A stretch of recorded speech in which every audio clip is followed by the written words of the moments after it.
Komið sæl og velkomin í Spursmál. Þriðjudaginn 19. nóvember. Það ekki nema 11 dagar til kosninga og margt spennandi að gerast á stjórnmálasviðinu, nema hvað. Þorgerður Katrín Gunnarsdóttir næsti viðmælandi minn af leiðtogum stjórnmálaflokkana.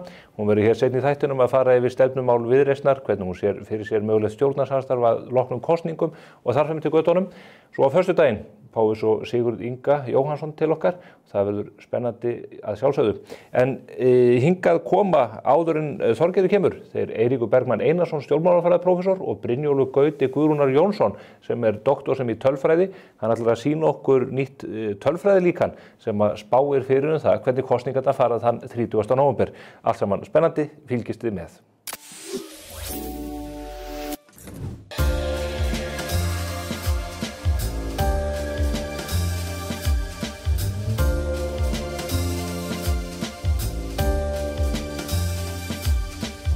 Herragarðurinn klæðir þig vel.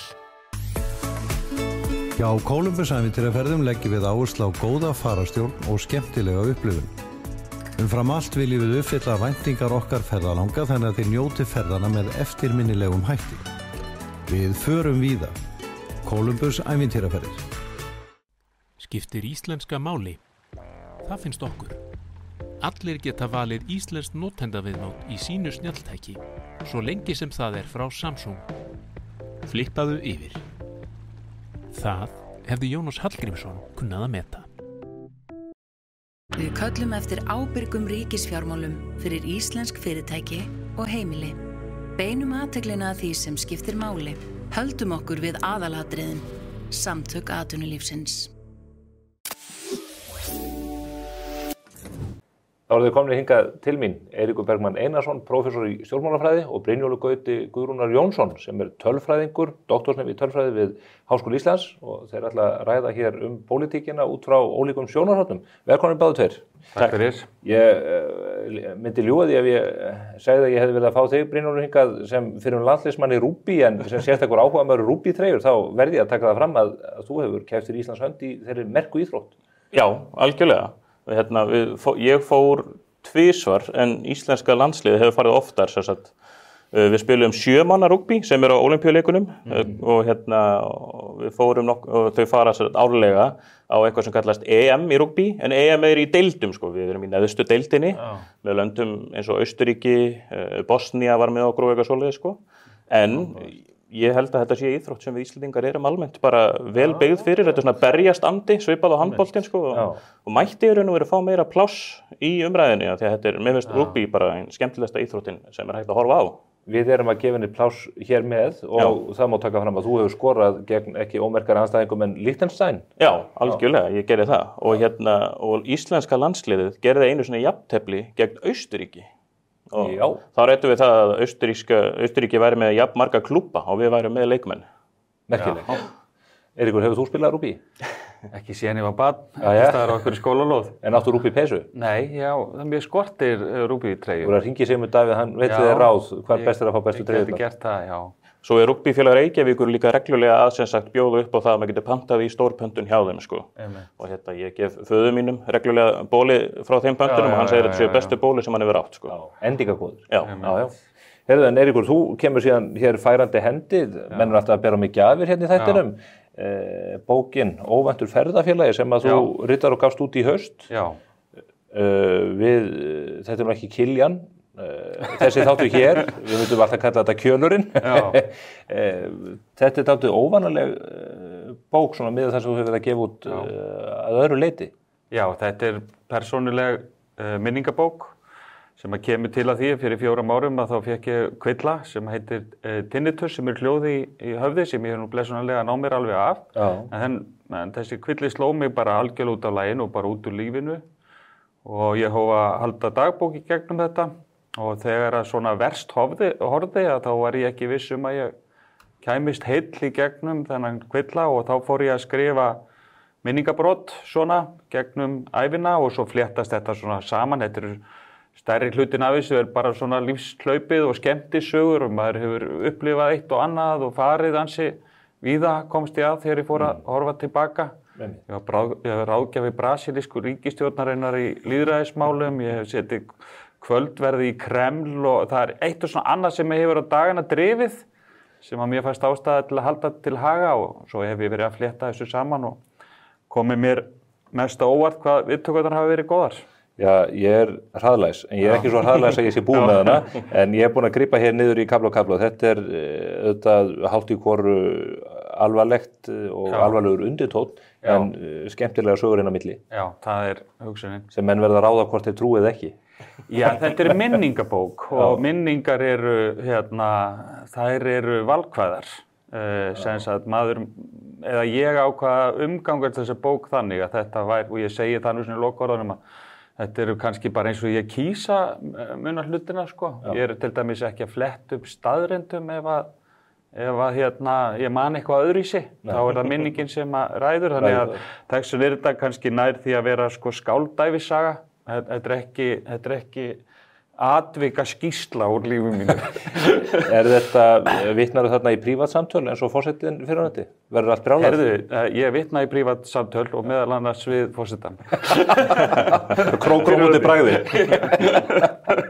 Þetta ágætt, þakka ég kærlega fyrir. Brynjólfur, ég sæki þig niður í háskóla að þeim ástæðum að þú heldur úti síðu sem heitir metill.is. Með vísan, ef ég skil rétt í það hvernig menn meta hlutina. Já, metill íslenska þýðing á enska orðinu estimator. Já, einmitt. Og þú, aðferðafræðin hjá þér að þú tekur saman bæði kannanir sem að kannanafyrirtækin gera á fylgiflokkana og þú vegur þetta saman í einhverju óskiljanlega súpu við aðra áhrifaþættir sem að þið teljið að geti skipt sköpum þegar kemur að úrslitum kosninga. Já, í raun og veru, sko.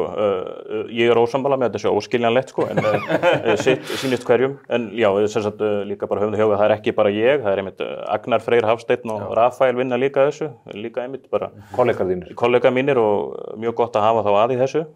En já, í raun og veru mér finnst gott að hugsa þetta, við getum hugsað þetta sem svona pílukast, að kannanafyrirtækin eru einhvers konar leikmenn að kasta pílum, að reyna að hitta í miðjun á spjaldinu. Mér skilst reyndar að það sé ekki best oft, maður vill hitta á 60 stig eða eitthvað svona, sem er ekki miðjan. 3-20. Já, einmitt. En og kannanafyrirtækin kasta og reyna að hitta í spjaldið. Málið er að við vitum ekki hvar spjaldið er. Við sjáum bara pílurnar lenda. Þannig að það sem við erum í raun og veru að gera er að við erum að reyna að spá fyrir það hvar spjaldið er, kosninganiðurstöðnar, út frá því hvar pílurnar lenda. Og til þess notum við þá til gögnum fyrri kosningar, hvar voru fyrirtækin að kasta pílum þegar nærdró kosningum 2021, 2017 og svo framvegis. Og svo spilast líka inn í það að eru ennþá þó nokkrir dagar fram að kosningum og hlutir gætu breyst og þá setjum við upp þannig að öllu öðru ósleftu notum við þá svona söguna til að spá fyrir hvað gerist. Að hlutir verða kannski meiri svipaðir því sem hefur gerst áður en maður heldur kannski á hverju stundu eitthvað svoleiðis. Þetta er þekkt aðferðafræði erlendis frá, þetta er ekki sér íslensk uppfinning? Nei, í raun og veru ekki. Að vera tölfræðingur og gera svona er svolítið eins og að vera í sinfóníuhljómsveit. Það er bara, það er einhverjar aðrir sem gerði eitthvað að skrifuðu verkið og við lesum bara nóturnar, setjum það upp og svo erum við með sérfræðinga á sviðinu, Hafsteinn og Agnar Freyr sem segja okkur nei, þetta er bull, þetta virkar ekki eða eitthvað svoleiðis, sko. Og það er náttúrulega alltaf svo mikilvægt í þessum fræðum, sko, saman hversu góður tölfræðingur þú ert út með gott líkan spáir. Á endanum þá getur þú sjálfur ekki vitað hversu gott líkan er og þarft að hafa sérfræðing inn í þessu sem segir þér hvort þetta sé eitthvað sem er trúverðugt eða ekki. Eru áhrifaþættir inn í þessu eins og bara verðbólga og annað? Nú spyr ég bara því að nú er Seðlabankinn að fara að tilkynna á morgun stýrivexti, ýmsir halda að það geti hnikað fylginu til. Já, sú verðbólga mun ekki koma inn í líkanið. Við notum verðbólgu 6 mánuðum fyrir kosningar og hagvöxt 6 mánuðum fyrir kosningar og það er svona tiltölulega algengar spábreytur í þessu og þá erum við þá að taka verðbólgu 6 mánuðum fyrir þessar kosningar, fyrir kosningarna 2021, fyrir kosningarna 2017 að sjá hvaða áhrif þetta hefur þá á niðurstöðurnar. Og þessar hagstærðir, þær tengjast hérna inn í hvaða flokkar eru í ríkisstjórn. Þannig að ef þú ert í ríkisstjórn, þá gæti efnahagsástandið, hvort það er slæmt eða gott, haft áhrif á bara niðurstöðuna í könnununum. Hvers konar forrit þetta keyrt í gegnum? Þetta ekki Excel sem að vinnur úr þessu? Það væri örugglega hægt að gera þetta í Excel þannig sé sko, en sem sagt, ég mikill stuðningsmaður sem sagt, frís og frjáls hugbúnaðar og við notum forritunarmál sem heitir R og einhverjir nemendur í háskólanum eflaust ekki fegnir að heyra það nefnt hér, en sem sagt, mér finnst það mjög gott forritunarmál, það sem sagt frítt og frjálst. Og líka sem sagt annað mál innan þess sem heitir STAN, sem skýrt eftir Stanislav Ulam, sem vann sem sagt við kjarnorkusprengjuransóknirnar í raun og veru. Og þetta allt, eins og ég elska, bara frí og frjáls hugbúnaður. Ég bara eins og nemendurinn í HÍ alveg miður mín að heyra þetta. Já, ekki. Eiríkur, sem prófessor í stjórnmálafræði, ég veit að þú ert ekki kannanamaðurinn í þeim geira. Nei. En hvaða tilfinningu hefurðu fyrir þessari aðferðafræði þegar þú ert að reyna að lesa í landslagið? Jú, sko, það eru þetta margar aðferðir sem eru notaðar og kannanafyrirtækin þau hafa nú þurft sjálf, heldur betur að aðlaga sínar aðferðir á undanförnum árum. Það erfiðara að ná í fólk, upplýsingarnar sem að okkur berast eru flóknari og það þarf að vigta hlutina núna með öðrum hætti heldur en öðrum, en þetta mjög samfærið, ég hef fylgst með þessu og svo eru fleiri aðilar sem eru með svona spálíkön. Ari Sigvaldason með fyrrum fréttamaður og Borgarnesi. Já, og Borgarnesi með kosningakalkulator sem að byggist á því að hann fær fólk til þess að spá og hann spyr ekki hvað kýs og svo kemur á hverjum degi einhver tala. Ekki sérstaklega vísindalegt en fólk hefur bara svo mikinn áhuga fyrir þessum kosningum og þessu umhverfi, þannig að það eru margir að svona setja hlutina niður fyrir sig sko, en náttúrulega verið að lýsa sko, þrautreindum aðferðum sem búið að vera að beita í löndunum í kringum okkur en hefur ekki verið gert hér fyrir en nú og það það sem mjög áhugavert við þetta framlag. Ég myndi nú segja að þetta væri alveg vísindalegt hjá Ara sko. Ef þú framkvæmir rannsókn og útskýrir aðferðir þínar heiðarlega, þá þetta vísindi. Og svo munu niðurstöður og endurtekningar í raun og veru segja út það hvort þetta séu góð vísindi. Mér finnst, Stefán, að vera að fá Ara Sigvaldason í þáttinn og setja upp sko línurit þróun fylgisins frá fyrstu útkomu kalkulatorsins og svo hvern dag þaðan í frá. Og sjá hvernig ég ekki viss að hann sé tækni fær sjálfur, hann sé búinn að setja það þannig. Við erum með mann í því. Við erum með mann í því. En þú leggst á Ara með mér það að hann mæti hingað. Já, við skulum gera það. Já, frábær ljósmyndari. Við förum bara örstuð yfir þessar tölur sem við sjáum á skjánum. Þið eru með óvissubilið þetta og þið eru með miðgildi og svo neðri og efri mörk. Og eins og þú segir, þar eru þetta svona eiginlega 3 flokkar sem eru, ég ekki hægt að segja tölfræðilega hnífjafnir. Sko, jú, óvissubilin þeirra eru bara næstu þau sömu sko og í spánu okkar gæti í raun og veru hvaða niðurstaða á þessu bili þannig séð verið raunhæf niðurstaða. Já, og þar eru að sjá Samfylkingu með í efri mörkum 23%, Sjálfstæðisflokk 21% og Viðreisn 22%. Miðflokkurinn upp í 20 reyndar líka, en svo eru neðri mörkin, þar kannski skilur aðeins meira á milli. Neðri mörkin hjá miðflokknum sunkaðis lengra niður heldur en hjá hinnum flokkunum þremur. Þess vegna segir að þetta séu þeir 3 flokkar sem að skilja sig að. Já, svona nokkurn veginn sko. Má ég spyrja, sko, og sósíalistaflokkurinn hefur verið á svolítið flugi og verið að mælast í könnunum sko töluvert yfir, eða svona aðeins yfir þröskuldi undanförnið, en miðgildi á honum hjá þér þarna er bara 4%. Hvernig? Já. Fyrir ekki að ég taki hér stjórnin í þættunum. Ég hefði ekki getað gert þetta betur. Já.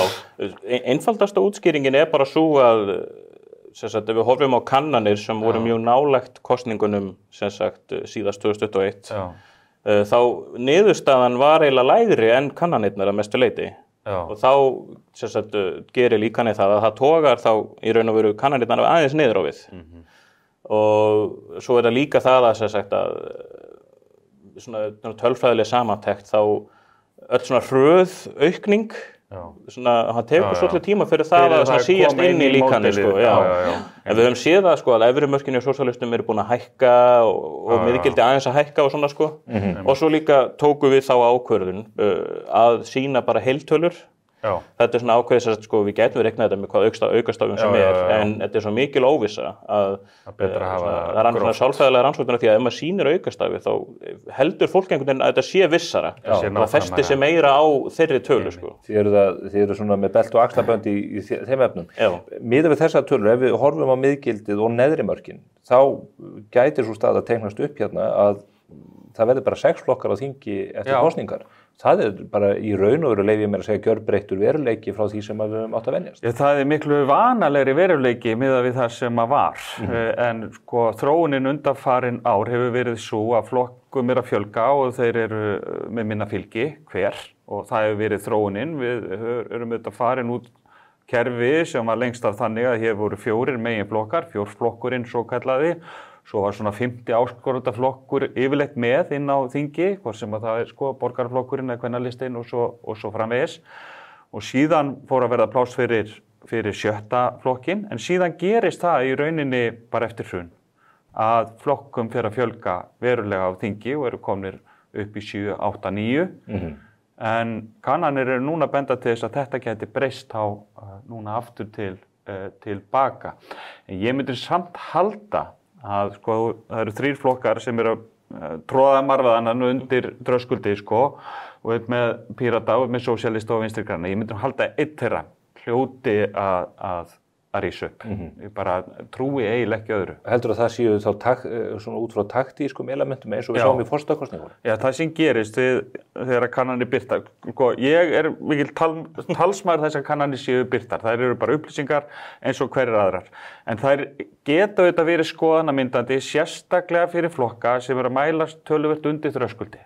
Þá því að fólk sko vill ekki kasta atkvæði sínu á glæ. Og þá eiga þeir flokkar enn erfiðar uppdráttar sem að mæla stöðugt undir þröskuldinum. Kjósendur þessara flokka þurfa að öðlast einhverja trú á því að viðkomandi flokkur nái upp og inn á þing til þess að verja honum atkvæði sitt. Þannig að það keppnin sem í gangi þarna og flokkarnir hafa mismunandi styrkleika hvað það varðar. Sósíalistaflokkurinn að rísa, smá meðbyr með þeim. Vinstri græn eru búin að liggja lágt hann undir en á móti kemur fyrir þá að það rótgróinn flokkur með að maður myndi halda stöðugra fylgi, svona almennt. Það mjög stöðugt núna. Já, það stöðugt mjög lágt, en maður hefði haldið að það sé ekki langt í að þeir nái að endurheimta rífa sig í gang. Já, rífa sig svona aðeins upp. En það hefur komið mér satt að segja aðeins óvart að það hafi ekki tekist enn.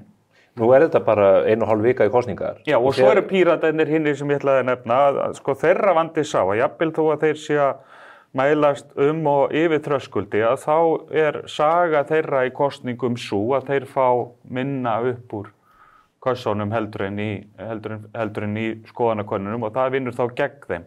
Þannig að þessi 3 flokkar í svipari stöðu hvað varðar fylgismælinguna núna en þeir eru ólíkri stöðu hvað varðar sitt eigið umhverfi í því. En miðað við þessa stöðu eins og með Vinstri græna, þennan rótgróna flokk sem hefur leitt ríkisstjórn í 7 ár, það að þeir mælist vikum saman í 2,4-2,6, það hlýtur að vera erfitt bara upp á að rífa stemningun í gang. Og þá verður hættan á þessu sem ég var að nefna að þeir sem gætu hugsa sér að ljá flokknum atkvæði sitt missa einhverju þeirra trúna á að ná inn og þá mælist hann lægra fyrir vikið og þar með verður verkefnið erfiðara. Inn á metit.is, þar getum að skoða þessa þróun 7. nóvember, 8. nóvember, 16. nóvember. Hvers eigum við að vænta? Hvers getur fólki sem þyrstir í þessar upplýsingar, hvað á það að vera ofta á refresh-takkanum? Já, sko, það hefur verið stefnan að reyna að uppfæra eftir sem sagt hverja nýja könnun eins og gerðist það hérna núna í síðustu viku að það koma allar á svo stuttum tíma, 5. degi og svo 2 á 1. degi, hann var ákveðin bara slaka á og birta bara á laugardeginum. Þannig að ég býst við í miðað við eins og þetta hefur verið. Þá ætti að koma maskínukönnun á 5. deginum held ég og prósent á 1. deginum. Þannig að í síðasta lagi myndi ég halda að við myndum birta uppfærða spá á 1. deginum þá. Og við erum núna þessi aðferðafræði, hún á við landsfylgi og við höfum núna verið að vinna í að heimfæra þessa aðferðafræði líka á þá kjördæmafylgi og við stefnum á að birta svona þingsætaspá líka þá í lok þessara viku. Þannig í lok þessara viku fáum við nánar upplýsingar, fáum við svo aðra samantekt á föstudaginn, daginn fyrir kjördag?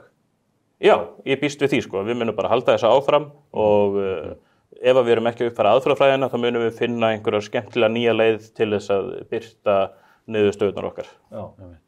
Þetta frábær viðbót. Við erum nú verið að beita eða nýtt okkur hér á þessum vettvangi Real Clear Politics í sambandi við bandarísku forsetakosningarnar og það var dálítið merkilegt að sjá að út frá þessar aðferðafræði þá birtum við kort frá þeim hér í vikunni fyrir kosningar þar sem gert var ráð fyrir því að Trump myndi enda með 312 kjörmenn og hann gerði það. Þannig að kannski þetta ekki verið aðferðafræði en hver önnur. Já, En svo að nú er þetta eins og ég segi 1,5 vika í kosningar, það hafa verið óvæntar uppákomur hérna sem alltaf er í kosningum, ekki bara tengda könnunum, heldur einhverjum atburðum. Hvernig myndið þú svona út frá reynslunni halda að þetta þróist næstu dagana? Erum við komin fram hjá þeim tímapunkti að slíkar uppákomur hreyfi við, mallar þetta bara fram að 30. nóvember? Í Bandaríkjunum við talaðum October Surprise og sko, það er nú óvænt uppákoma sem í rauninni velti ríkisstjórninni. Það er sko allavega hægt að rekja það einhverju leyti til málsins fjölfatlaða drengs frá Palestínu. Yassar Tamimi. Já, Yassar Tamimi, þegar að brottvísun hans er stöðvuð, að það er í rauninni sko snjóboltinn sem að fer af stað og endar í stjórnarslitunum. Þannig að það var í sjálfu sér óvænt uppákoma. October Surprise. Já, sem að breytir allri stöðunni. Svo hafa auðvitað komið þessir atburðir. Almennt séð þá sýna rannsóknir að sko einstaka mál og einstaka menn eru yfirleitt ekki ráðandi kosningahegðun. Það eru aðrir þættir sem ráða þessu. Það getur auðvitað komið svona, maður sletti sko sjokkeffekt sem að varir stutta stund og hefur áhrif síðan kannski varanlegar á einhverja og það er bara misnýtt eftir málum en þetta er yfirleitt ekki að hreyfa mjög mikinn hluta fylgisins. Allar rannsóknir sýna að fólk veit sirka hverju það vill kjósa út frá bara hverju þeir eru, lífsskoðunum þeirra og hvernig það passar við stjórnmálaflokka. Við sjáum það líka á mælingum að fólk er bara fremur skynugt það kýs skynsamlega út frá sinni eigin afstöðu og svona málefni við höfum augun á því og fjölmiðlaumræðan stýrist að miklu leyti þau en við erum allavega gjörn á að ofmeta þau. Já, eins og svona spám, eru menn að skoða, ef maður getur slett aftur, svona sjokk möguleikana í málum að þessu tagi? Sko, ég þekki ekki sviðið mjög vel, en ég hef heyrt að 538, sem er síða sem hefur verið stóri í þessum spám, prófaði það einhver tíman, sko, og fekk mjög lítil áhrif á einhverju svona, sko. Þá þarftu að merkja inn í líkan, já, þessum degi var einhver skandall og þessum degi og svona, og ef maður er að gera eitthvað svona, þá maður eiginlega leita til frekar erfiðs og fræðilegs svið sem heitir orsakagreining, hvað er að valda einhverju, sko, og þannig að, já, ég myndi halda að það sé mjög erfitt að ef þú heldur að eitthvað svona hafa áhrif að actually greina það. Sko. Já, festa hönd á hinn beinu áhrif. Já, og sko, svo er fylgni einmitt, þessi orsakagreining sem nefnir hérna, við einföldum svo oft fylgni. Eitthvað gerist hér, annað gerist hér, ergo þetta hér er orsökin og hér er afleiðingin. Þegar það er ekkit endilega staðan. Fylgis þróun og milli flokka og svo framvegis miklu flóknara samspil heldur en við getum sagt hér var atburður í þjóðfélaginu og hér er komin ný útkoma í könnun. Það getur vel verið að þarna séu einhver áhrif en við erum gjörn á að alhæfa þau án þess að vita neitt það. En nú sáum við forsetakosningunum í vor, við fylgdumst auðvitað mjög námið þegar tókum við til alla frambjóðendur og mikill atgangur. En Halla Tómasdóttir, hún var lengi að mælast með nánast ekkert fylgi, svo hún í 6%, svo vinnur hún kosningarnar mjög örugglega með 34%. Það er ekki hægt að halda því fram að það hafi verið eitthvað eitt augljóst atvik, menn svo, já, hún fór þetta í kappræður veik og hún var með klút hálsinn. það eitt og sér breytti ekki stöðun úr 6% í 34%. Nei, það náttúrulega gegnir allt öðru máli forsetakjör heldur en alþingiskosningar. Það bara allt annað fyrirbæri. Þú ert ekki, þú samsamaði ekki einhverjum frambjóðanda sem allt í einu kemur fram í forsetakjör og hugmyndi þínar stjórnmál eru allt aðrar. Heldur en það sem að gerist, maður að sjá að gerast í forsetakjöri að það verður svona straumur með einhverjum, verður meðbyr og mótbyr og svo framvegis og það er svona hver nær að svona ná inn í þennan straum. Og á réttum tímapunkti. Og allt það. Eins og Guðni gerði 2016. Já, en það eru bara allt önnur lögmál að verki hvernig þú verða atkvæðið þínu í hreinræktuðu persónukjöri þar sem engin í rauninni svona klassísk pólitík ekki til staðar. Það bara manneskjan undir. Já, eða í þingkosningum þar sem þú ert að velja þér stjórnmálastefnu, Þú veist, það er ekki sambærilegt. Nei. Óvísindarlega séð, og nú setjið í vonda stöðu, Brynjólfur, hvernig heldur þetta að fari? Ert þú bara þeirri skoðun að líkanið segi nákvæmlega til þetta eða heldur að það sé von á einhverjum tíðindum? Ég hugsa að sama hvað gerist, þá mun líkanið örugglega ekki hafa algjörlega rétt fyrir sér. Þetta miðgildi, það fylgir mun örugglega ekki hitta alveg á það verður kannski svona inn á þessum bylum oftast svona. En svo verðum við náttúrulega að muna það að bara skilgreiningin á þessum óvissubilum, hún þannig að 1 af hverju 10 spám á að lenda utan bilsins. Þannig að maður myndi halda bara samkvæmt skilgreiningu að allavega 1 flokkur lendi utan bilsins sem við erum að spá. Það þetta 90% óvissubil? Já, í raun og veru. Þannig að ég myndi segja að það engin einn punktur líklegri en annar en það fræg lína tölfræðingurinn George Box sagði að öll tölfræðilíkön eru röng en sum eru gagnleg. Og það var kannski svona frekar en að spá rétt, þá var það kannski markmið okkar með þessu líkani að hafa það gagnlegt, þannig að fólk hefði svona einhverja festu, fólk væri bara það er mikil óvissa og svona þetta breytist ekki svo hratt. Þannig að frekar en að spá rétt, þá var það svo sem markmið okkar og svo ef við spáum rétt, þá vorum við bara mjög flottir og ekkert heppnir Þetta svarðið til sönnum þess að það er ekki eins mikið bil á milli tölfræðinga eða góðra tölfræðinga og góðra stjórnmálamanna. Já, klálega. En Eiríkur, þú segir einn af litlu flokkunum er líklegur til að ná inn. Gísk á sósíaldaflokkin með rönni sem þeir eru á núna, það ekki? Það er hægt að gera það. Hvernig heldur að efri hlutin raðist? Ég hef verið... nú það eitt, það fyrir stjórnmálafræðingum mjög illa að spá. Við erum ennþá að reyna að spá fyrir hvað gerðist í fortíðinni. Ég finnst skemmtilegast að tala jarðfræðinga og stjórnmálafræðinga. En mér fannst ég vera búin að sjá fyrir einhverju síðan að þessir 3 flokkar sem þarna eru, að þeir væru, að leikurinn milli þeirra myndi jafnast. Og fyrir því eru nokkrar ástæður. Ein svo að samfylkingar var einfaldlega of hátt. Það mældist of hátt í könnunum mjög lengi og mér fannst, ég hafði ekki neina sérstæðu trú á því að það myndi haldast. Bara einfaldlega bara stjórnmálegt landslag í landinu er þess að þannig að það var fyrir sig að þeir myndi drapast niður. Ég hef átt von á því að Sjálfstæðisflokkurinn myndi rétta úr kútnum. Og ég hefði haldið að myndi hafa rétt miklu meira úr kútnum heldur en hann hefur gert. Og rauninni hefur hann ekki rétt úr kútnum, hann bara fellur og heldur stöðu eftir það. Það er engin stemning þar. Það er einhvern veginn engin stemning þar. Síðan ertu með Viðreisn sem að fær opið rými. Ég sá í einhverju þætti að fólk var að tala hvað gerði Viðreisn til þess að fá allt þetta fylgi. Ég held að Viðreisn hafi ekki gert neitt til þess að fá þetta fylgi. Og þurfti það ekki.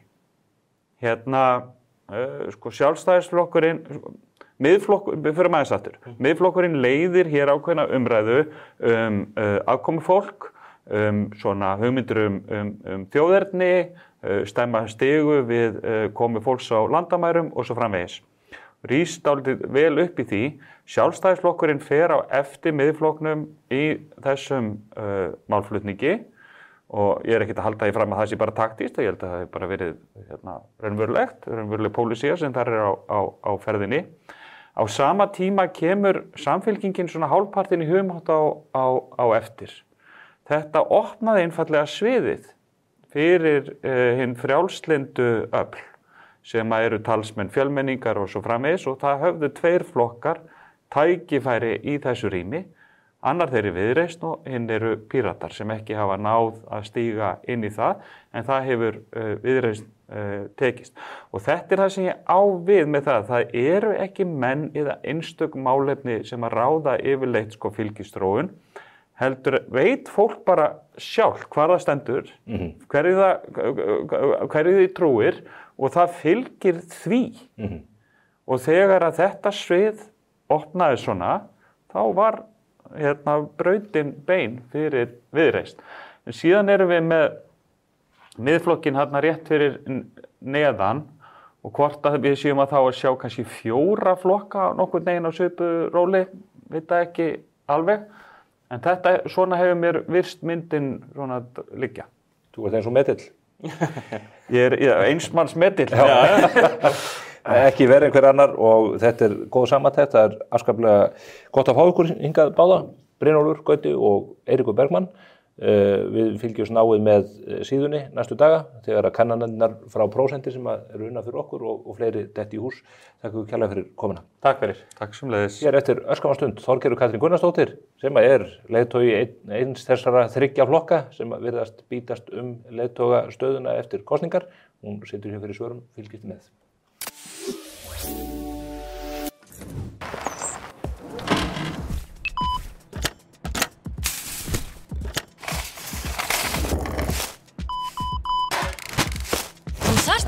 Flýta þér, en þú getur það. Gripið og greitt í bónus. Hjá Kólumbusævintýraferðum leggjum við áherslu á góða fararstjórn og skemmtilega upplifun. Umfram allt viljum við uppfylla væntingar okkar ferðalanga þannig að þið njóti ferðana með eftirminnilegum hætti. Við förum víða. Kólumbusævintýraferðir. Lexus RX. Komdu og reynslagtu RX 450h Plus Plug-in Hybrid. Þín býður óviðjafnaleg upplifun. Lexus Kauptúni. Komið sæl að nýju. Hingað komin formaður Viðreisnar, Þorgerður Katrín Gunnarsdóttir. Það maður sem betur til þess að hún verði bara með stærsta flokkinn að loknum kosningum og þess vegna eins gott að spyrja hana nákvæmlega út í stefnuna og átta okkur á því hvert hún ætla að taka landið ef hún fær umboð til þess. Velkomin Þorgerður. Þakka þér fyrir, Stefán. Þú ert á hvínandi siglingu í könnunum. Já, við erum að gera fínt mót eins og oft sagt. Það er gaman hjá okkur og það er stuð og við erum með góða liðsheild. Og það margir að spyrja mig einmitt á hverju það gangi svona og ég held að sé einfaldlega því að við höfum verið svolítið samkvæm sjálfum okkur, ekki alltaf að breyta og skipta stefnu og það líka skiptir máli að hafa gaman að þessu og fyrir utan þetta svolítið öðruvísi kosningabaráttan núna. Hún stutt, hún snörp þó sé hreint mjög langt til kosninga en þá með þessa 12 daga eða hvað það þá höfum við þurft að hugsa þetta aðeins öðruvísi og mér hefur þótt þetta gaman, nú þetta er 8. kosningabaráttan mín. 8. 8. Já, Stefán Einar, ég gæti verið amma þín, skilurðu. Þú kynntist Abraham Lincoln á sínum tíma. Já, það er reyndar rétt. Guðni Ágústsson spurði einu sinni hvar ég hefði verið í Njálu, hvort ég hefði verið. En það er nú eins og það, en við erum að fara út með þessa, eins og við köllum töfluna, og spyrja fólk og það misjafnt hvaða fólki liggur á hjarta og eitt og annað sem kemur fram og annað ekki, En mikilvægast verðbólga og vextirnir, það akút málið og það það sem við setjum á því. Ábyrg hagstjórn. Þú segir þið hafi ekki skipt stefnu en þetta gjörbreyting á okkar stöðu því að árum saman leyfi ég mér að segja hafið þið bara verið að mælast í kringum 8-10% fylgi. Þetta bara mallað og menn hafa velt fyrir sér á þessi flokkur eitthvað erindi. Þetta raun og veru flokkur sem bara fastur í einhverju svona smáflokkafylgi. Já, þess vegna held ég að það skipti máli að við höldum samt áfram, af því ef við erum trú okkur, þá eigum við að halda áfram. Ef við erum ekki að tala til að mynda bara framtíðina, Evrópusambandið ekki talað bara þetta frjálslyndi almennt í samfélaginu, það getur bara lagt það niður og farið eitthvað annað, komið víða úr Viðreisn. En við höfum staðið við það sem við höfum verið að segja og reynt að vera málefnaleg. reynt að hafa gaman, pínulítið að stríða í þessari kosningabaráttu en það sem við höfum sett okkur að markmiði að minnstakosti allavega enn sem komið ekki verið að nýta mikið í andstæðing okkar. Án þess þó að gefa neitt eftir að gagnrýni, það skiptir líka máli. Þú talar frjálslyndi, þið eru nú samt með svona stefnuskrár ýmsa hluti sem eru kannski ekki beint hægt að tengja við frjálslyndi. Þið voru stórir í fyrra og sögðu þá að banna hérna jarðefnaeldsneytisbíla á næsta ári. Svo þegar að menn fara að nefna það, meðal annars í fréttir á Morgunblaðinu, þá hrökk við í kút og segi nei, við erum ekki að meina þetta, við ætlum ekki að fara að banna hér jarðefnaeldsneytisbíla á næsta ári, heimurinn er gjörbreyttur frá því í fyrra. Já, ég hafði nú svolítið, mér finnst þetta nefnilega áhugavert þegar ég las þetta og ég fór strax í símann og hugsa býtu, ef var eitthvað miskól frá Morgunblaðinu því að þið eru með alla jafna nokkuð góða fréttamenn sem að leita spurninga að hverju þetta svona og það var enginn sem hafði hringt í mig og spurt að þessu. Auðvitað þetta þannig að við settum þetta upphaflega fram 21, við höfum metnað í loftslags- og umhverfismálum og gerðum líka ráð fyrir því að það yrði miðað við orð ríkisstjórnarinnar að það yrði farið í orkuskipti með markvissara hætti en var gert, að það yrði farið í orkuöflun. Við vitum alveg hvernig það hefur verið í 7 ár, það hefur ekkert gerst í þeim málum. Þannig að já, við vorum metnaðarfull og í þessum málum, en þetta náttúrulega vita óraunhæft. Það eru 6 vikur í áramóti, þetta ekki hægt. Þú segir 21, en þið sögðu líka í fyrra. Já, við áréttum þetta, en við erum að koma inn í áramóti núna og við gerðum ráð fyrir kosningum á næsta ári og við vorum búin að ræða það meðal annars í umhverfisnefnd flokksins að þetta yrðum við að taka upp og gera þetta markvissar. Og það verður að vera í samhengi við það sem er verið að gera í samfélaginu, þannig að en nú eru 6 vikur til áramóta, tæpa 2 vikur í kosningar. Hvenær ætlið þið þá að banna jarðefnaeldsneytisbílana? Ég held að við verðum bara einfaldlega að setja okkur markmið því í samræmi við það sem er í umhverfinu. Ríkisstjórnin er með 2030 og það er eitthvað sem við það bara einfaldlega skoðum. Hún var eitthvað ríkisstjórnin að tala að flýta þetta til 2028. Ég þarf að skoða á hverju hún hætti við það. Og ég held einfaldlega að við þurfum að vera raunsæ og það er eiginlega það sem við erum að segja að þetta er ekki raunsætt markmið og þess vegna er þetta ekki markmið hjá okkar í dag. Við förum og lítum til lengri tíma og líklega til 2030. En stóra spurningin samræmi við líka normenn. Stóra spurningin frjálslyndið. Frelsi, já. Já, frelsi. Ef ég bý á Langanesi, eða á Vopnafirði, eða á Höfn í Hornafirði, eða hvað það er. Af hverju ætlið þið að banna mér að keyra bíl sem að, jú, getur kannski keyrt á rafmagni 50, 60 eða 90 km eins og tengiltvinnbílarnir gera í dag, en geta ekki keyrt alla leið í bæinn nema að stoppa í 40-50 mínútur, kannski 2 á leiðinni. Já. Er það til maður sem frjálslyndi að þú ættir að ákveða það fyrir fólki á Vopnafirði eða á Höfn í Hornafirði? Nei, mér finnst þú einmitt vera að lýsa umhverfinu eins og það er í dag og það er ekki boðlegt í dag. Þess vegna erum við að segja, nei, við ætlum ekki að gera þetta af því umhverfið er ekki boðlegt. Ég hef nýlega verið á Vestfjörðum og farið reyndar nokkuð oftar núna á undanförnum missurum. Þegar ég fer á rafmagnsbíl vestur og setja hann í hleðslu, þá kveiknar á dísilvélunum í Bolungarvík. Auka eða vara rafhleðslunni þar. Vara orkuverunni þar. Þannig að hérna það gerði það líka 2023 þegar samþykktu stefnuna. Já, það er líka til það hlutverk stjórnarandstöðunar að ýta stjórnvöldum áfram inn í metnaðarfullt markmið. Við ætlum ekki að gefa afslátt af því en við verðum hins vegar að horfast í augu við það hvernig umhverfið er. Þetta er ekki raunsætt markmið og ég hefði bara kosið að þeir hringdi í mig. Þeir eru ekki verið feimnir að hringi í mig þó ég séu kannski pínu hræddur við mig stundu. Ef þú engir hræddur við þig hér og höfum ekki ástæðu til, það eina sem að menn gerðu var bara að skoða stefnuna sem að er yfirlýst hjá okkur. Og ég ætla nú að spyrja það út í nokkur atriði hér varðandi stefnuna. Ég vona að það sé ég hringdi ekkit í þig áður. Nei, alls ekki, bara komdu, skjóttu. Sko, förum til dæmis að því að þú nefndir Evrópusambandið. Þið segið að það sé ein af lausnunum sem að við höfum í handraðanum varðandi efnahagsmálin út af þessar stöðu sem við búum í dag varðandi háa vexti, verðbólgu og annað. Við heyrum frambjóðendur ykkar lýsa því hátíðlega yfir að forsendur fyrir stjórnarsamstarfi ykkar sé þjóðaratkvæðagreiðsla aðild að Evrópusambandinu. Hver er krafan? Sko, þetta er eins og þú byrjar. Þú segir að við segjum að þetta sé hluta því sem til þess að leysa núna. Nei, við erum að koma hreint fram við kjósendur hvað þetta varðar.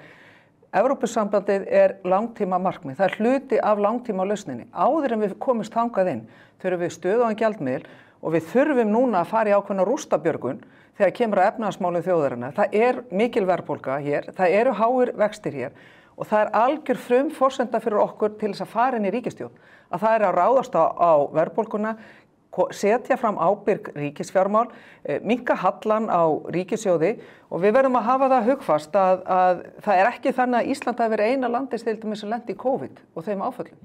Það er ekki þannig að við erum eina þjóðin, við erum með Grindavík, en Evrópa er til dæmis með Úkraínu og öll áhrifin á orkukostnað þar. Við erum hins vegar að horfa á Danmörku, leysa það markmið að ríkissjóður það gáfu allir í á sínum tíma og það var rétt.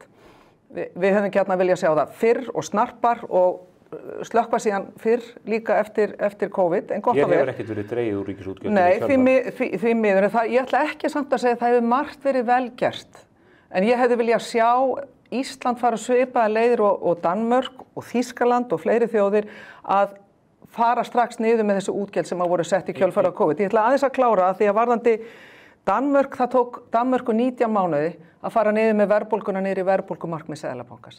Það tók Svíþjóð 25 mánuði hið sama. Mér minnir að Finnland hafi verið 27 mánuðir. Við erum komið 53 mánuði að viðvarandi hárri verðbólgu og ekki nóg með það, við sjáum ekki að við náum verðbólgumarkmiði Seðlabankans fyrir en eftir 80 mánuði. Þannig að ég er að segja okkar stjórnvöld, íslensku stjórnvöld, með öll tæki og tól til þess að stýra þessu betur er að ætla okkur Íslendingum að vera með verðbólguna yfir verðbólgumarkmiði í 80 mánuði meðan Danir innan við 20 mánuði. Mér finnst þetta ekki vera gott. En verðbólgan í Danmörku er engin vegna þess að hagkerfið er í klessu. Ef þeir væri ekki með eitt fyrirtæki réttur utan Kaupmannahöfn að framleiða offitulyf í Malakútin, að ef þeir væri ekki með þetta ágæta fyrirtæki þá væri staðan mjög slæm, þá væri samdráttur í hagkerfinu þar og það er auðvitað ein birtingarmynd þess þegar verðbólga lækkar eins og hún hefur gert í Danmörku. Þannig að þú getur ekki nefnt Danina og sagt þeir eru dæmið sem við eigum að fylgja. Við erum ekki með offitu lyfjaframleiðslu hér. Ég er ekki viss um að Danir sé endilega sammála því eða til dæmis Svíar í sínu hagkerfi. Já, en ég er að segja, ástandi í Danmörku er alveg ágætt. Þar er þessi verðbólga, hún er komið eitthvað í kringum 1%. Og ég held að það sé eitthvað sem við erum að sjá að aðgerðir annarra stjórnvalda hafa verið ábyrgari heldur en hér á Íslandi og það sem verra er og hefur mér komið svolítið óvart að sjá til að mynda viðskiptaráð því viðskiptaráð og samtök atvinnulífsins og fleiri eru oft með mjög góðan málflutning, veit okkur aðhald í stjórnmálum, ekki síst ríkisstjórnum hverju sinni, er að þau voru ekki með okkur í Viðreisn þegar við fórum 2018, 2019 í það að gagnrýna mjög harkalega útgjalda þenslu og aukningu ríkissjóðs sem var byrjaði fyrir COVID. Það var verið að skila ríkissjóði minnum í 2019 með 30 milljarða halla. Það sjá það allir að þá var strax hagstjórnin orðið þannig að þá komið slaki, viðvörunarbjöllur voru að kveikna og það var ekki brugðist nægilega vel við, Stefán. Það þarf að taka á þessum hlutum. Já, þetta er stóra máli og þess vegna segi ég. Flestir flokkarnir eru sammála það þurfa að taka til og loka fjárlagagatinu með bættu ríkisrekstri sem við vilja hærri skatta þegar nú útiloka það. En þú segir að langtímamarkmiðið sé Evrópusambandið. Meðal annars vegna þess að við þurfum á stöðugum gjaldmiðla að halda. Nú er staðreyndin svo þegar ég rýni í gögn sem eru bara opinber og ekki frá neinum hagsmunasamtökum, bara Eurostat og þessum ákveðnu stofnunum út í Evrópu, alþjóða gjaldeyrisjóðnum og fleirum, að þá kemur í ljós að íslenska krónan hefur verið stöðugri gjaldmiðill heldur en evran á síðustu árum. Ef að markmiðið er stöðugur gjaldmiðill, þá er evran væntanlega ekki svarið í þeim efnum.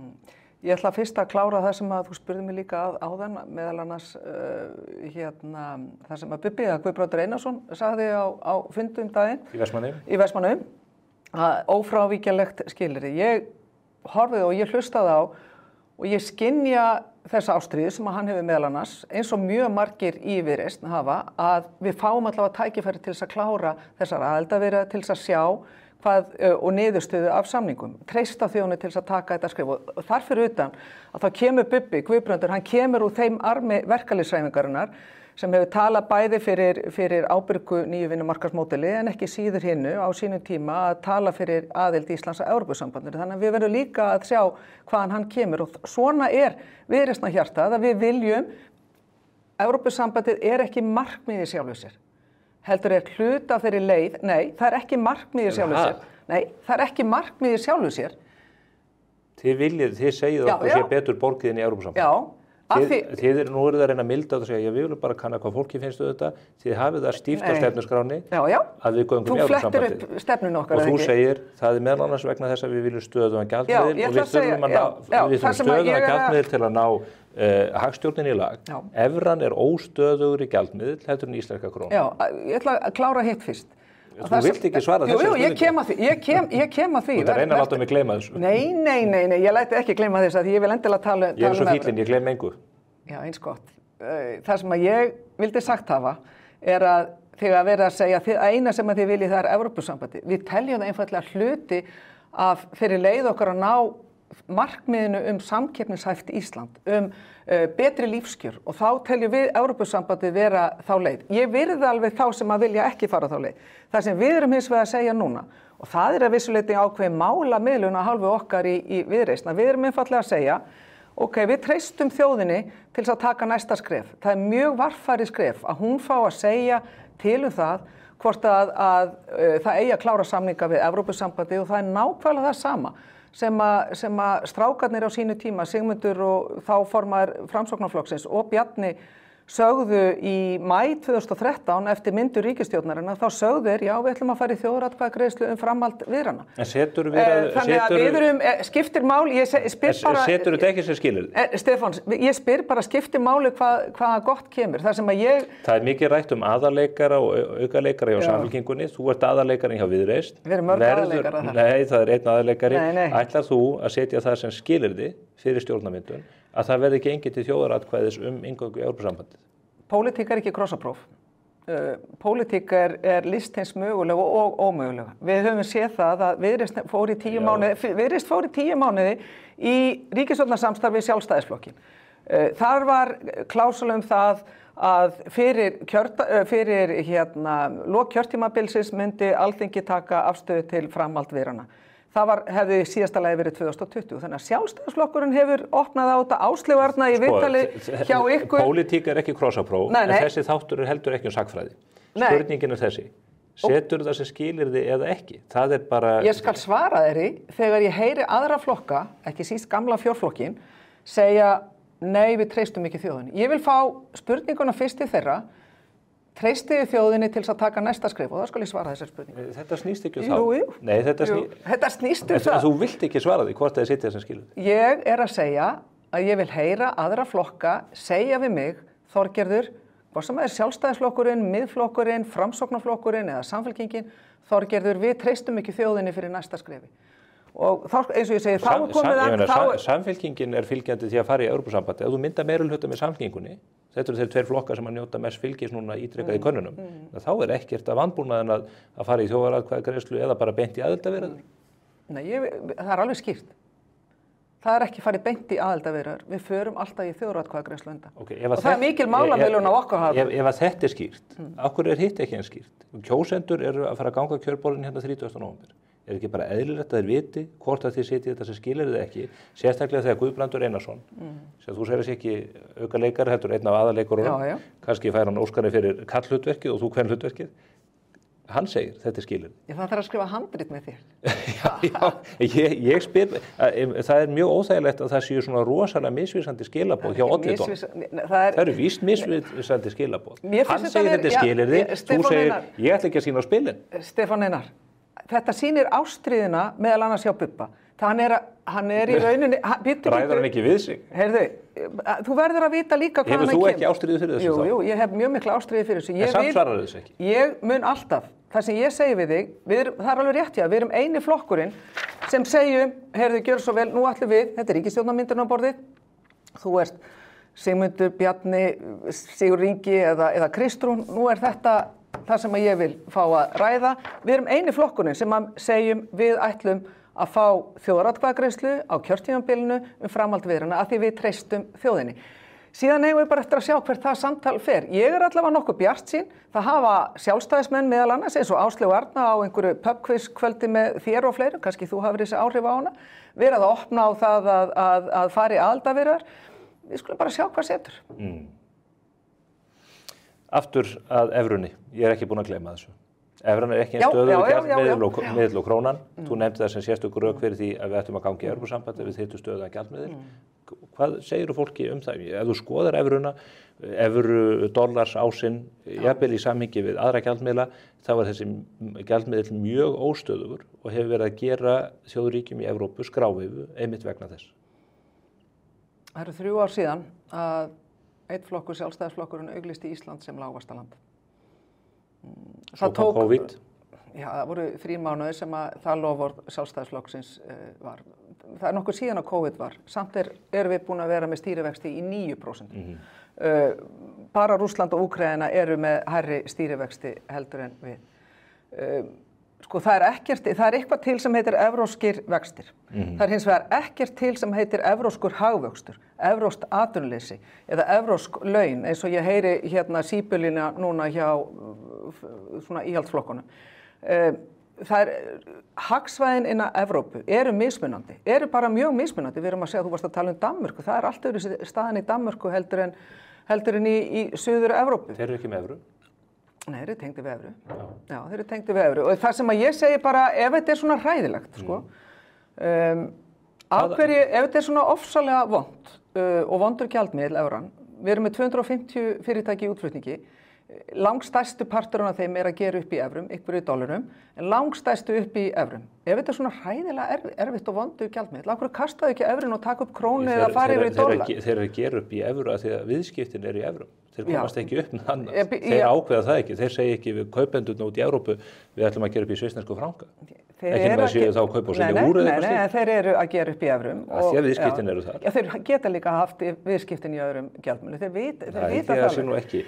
Og ég spyr líka ef að íslenska krónan er svona frábær, sko, eins og hérna, hún getur stundu verið, svo fer hún hér og svo fer hún hér og það er erfitt þegar maður er að hitta fólk, hvað sem er í Kringlunni eða Smáralindinni eða hvar það er, með blessuðu töfluna og það er ungt fólk sem kemst ekki út af húsnæðismarkaðinn, út af vöxtum. Ég fer í Kjarna á Selfossi, þar sem er verktaki, stórum ekkert verktaki sem kemur og segir þið verða að fara að gera eitthvað í verðbólgu og vöxtum og ég er að byggja hús og ég segi, er nóg að lóðum? Já, það er nóg að lóðum. Ég bara kemst ekki út af vöxtunum.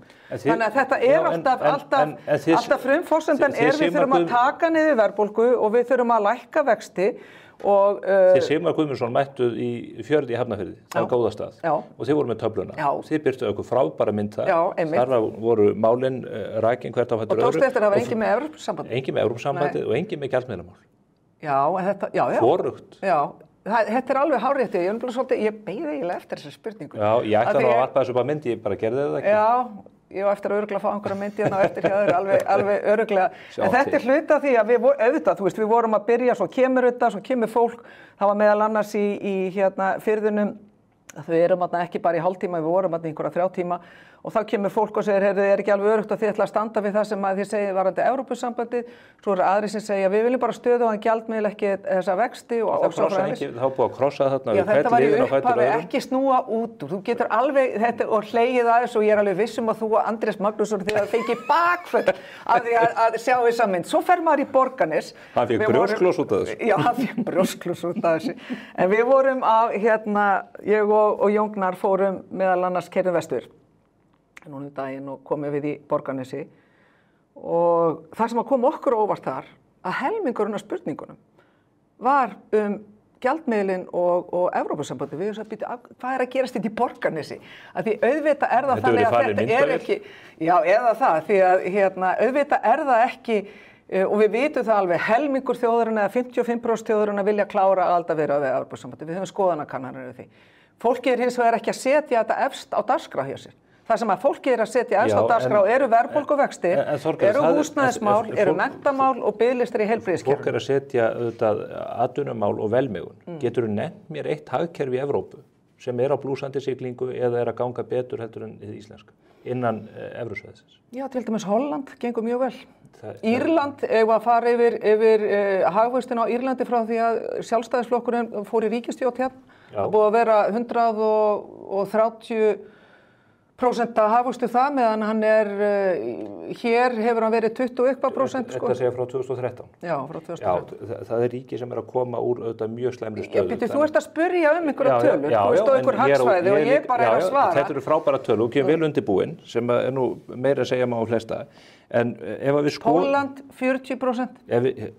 Það er þróunaríki sko. Já, það gekk í Evrópusambandið. Þú veist hver meðalaun fólks í Pólandi. Já, en ég að segja að þau að taka skref fram á við. Það er betra að fara áfram og upp heldur en fara, þú veist, niður og bara enn eða. Veistu hver munurinn á þjóðaframleiðslu á manni í Pólandi versus Ísland? Nei, segðu mér. Nei, við förum yfir það síðar. Hann er svakalegur. Hagvöxtur á þessu árabili sem þú nefndir frá 2013 til 2023, þú séð myndir þetta.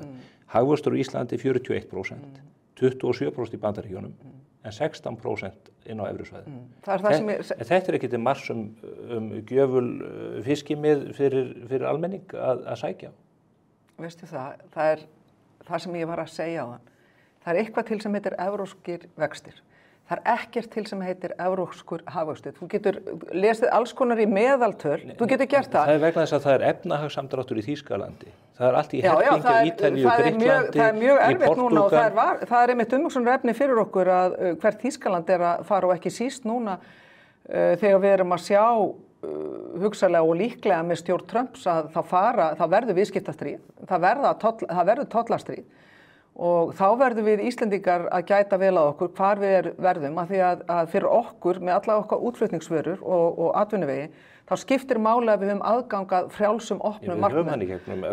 Við þurfum að gæta okkar að því maður veit ekki hvernig þetta allt saman með þróast en við skulum bara tökum þá bara Færeyjar sem er bara hérna næsta land við okkur. Það hagvöxtur verið meiri heldur en hér. Það er vegna þess að þetta pínulítið land sem að fekk laxeldið upp í hendunar og eina ástæð þess að Færeyjar að standa sig vel er gríðarlegur vöxtur í laxeldi og sem er frábært. Já. Það er minna atvinnulegs í Færeyjum.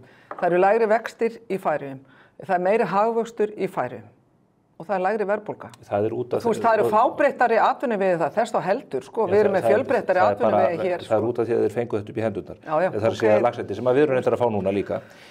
Ásgeir Jónsson, seðlabankastjóri, leyfði sér fyrir nokkru síðan að blanda sér inn í umræðuna hér og bent á það að vextir hér væru mun lægri ef að laun hefðu þróast hér með svipuðum hætti og annars staðar í Evrópu.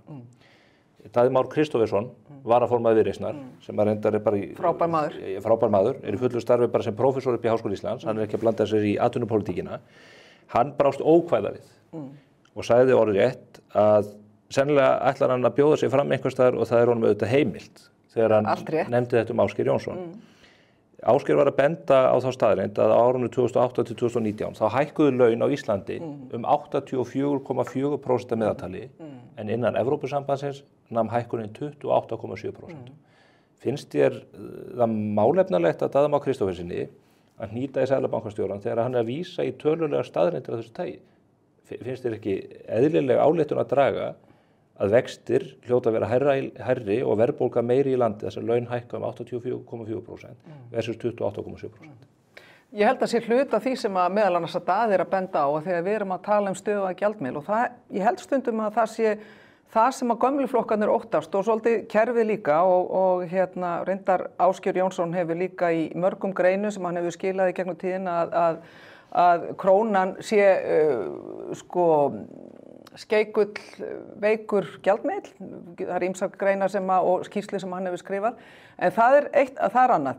Það sem að ég held er einmitt að við þurfum með stöðugum gjaldmiðil, það er sárlega ægi í fjármálum. En evran er ekki stöðugur gjaldmiðil.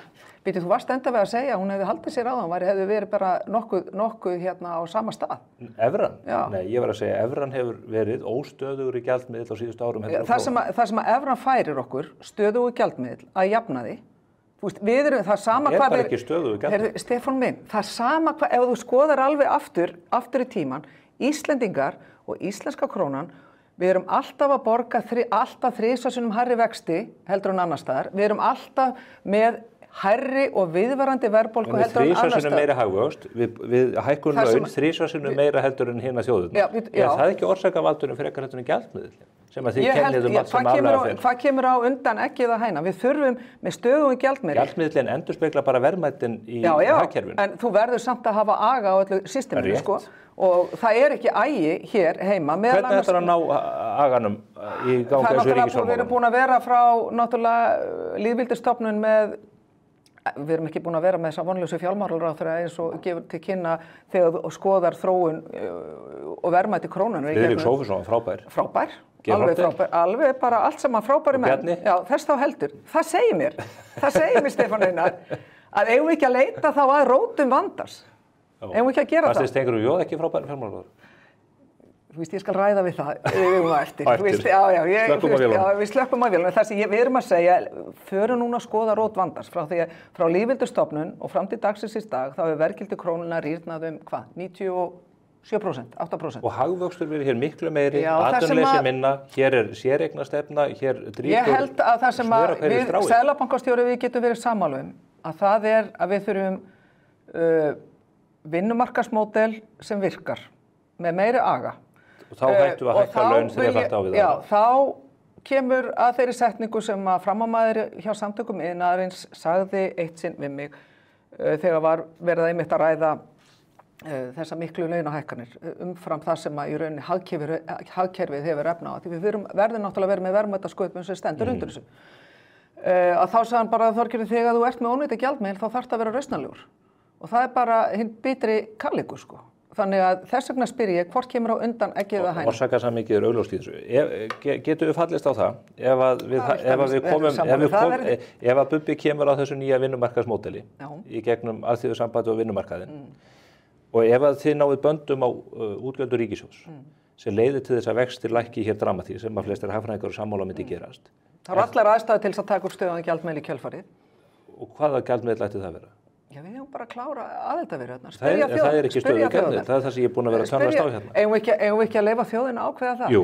Þú veist, ekki þú, ekki ég, ekki Bjarni Ben eða Sigurður Ingi. Þú vilt reyndar ekki halda þjóðinu upplýstur það hvort þú setur þessa skilyrði, hvort hún fái að taka afstöðu til þess eða ekki. Ég vil gjarnan að þjóðin veit það að ég vil þessa... Þjóðin veit það ekki, hún er algjörlega í myrkrinu eftir þetta svarið til náða.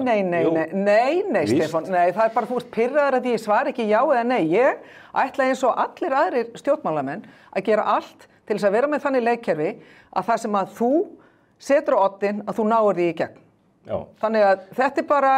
Ég er pirraður fyrir hans þjóðarinnar sem vill fá svör við já og nei spurningum. Þjóðin vill ekki að þú eða ég eða Bjarni eða samtök fyrirtæki sjávarútvegi eða Sigmundur Davíð ákveði það hvort hún eigi að fá að ráða svolítið örlögum sínum og ekki síst er þetta kynslóðamál. Þetta er mál fyrir unga fólki. Og þú ert bráð ungur, þú ert að fagna þess að fá tækifæri til þess að þetta silfur. Látt ekki svona. Ingibjörg Sólrún sagði einu sinni þið eruð ekki þjóðin. Ég tek undir það með henni í sambandi við þetta.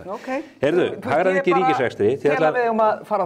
Það er 60 milljarðar halli á ríkissjóði á næsta ári, hann verður 70 milljarðar í ár, menn héldan er því 41 milljarðar, þeir reyndar eru bara algjörlega í myrkrinu, virðist vera þarna í fjármálaráðuneytinu. Bara nokkrum mánuðum ef þetta farið svona. Já, hvernig ætlar þú að ná, þú ætlar ekki að hækka skatta? Nei. Það er alveg, þú ætlar ekki að loka hinu svokallaða EHF-gatti og það. Hvernig ætlar að... Við skuldum þjóðinni að fara aðra leiðir. Já. Það er búið að vera það mikið álag á ekki síst heimili landsins með gríðarlegri vaxtabyrði og vaxtaþyngslum. Setur það sem skilyrði fyrir stjórnarmyndun og skattar verði ekki hækkaður? Ég mun koma með áætlun það að við getum fara aðra leiðir heldur en að hækka skatta. Og verður hún skilyrði fyrir stjórnarmyndun? Við höfum sagt og við ætlum ekki að lofa skattalækkunum en við lofum því að hækka ekki skatta.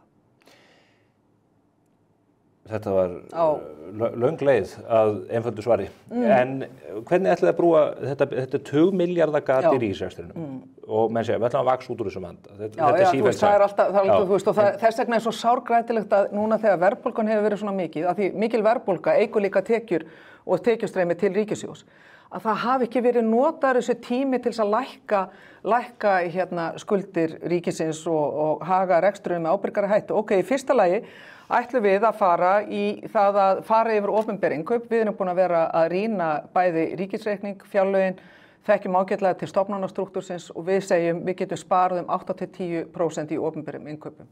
Það eru 25 milljarðar. Í öðru lagi, og það segja mér og ég hef verið með marga, fallega finnst mér við Viðreisn að við erum pínlítið nördaflokkur. Ég ætla ekki að setja mig inn í að því ég er bara ekki það klári eins og þeir góði menn sem að Jón Gnarr sagði reyndar einu svona að verið nörd en hann sé það ekki lengur. Já.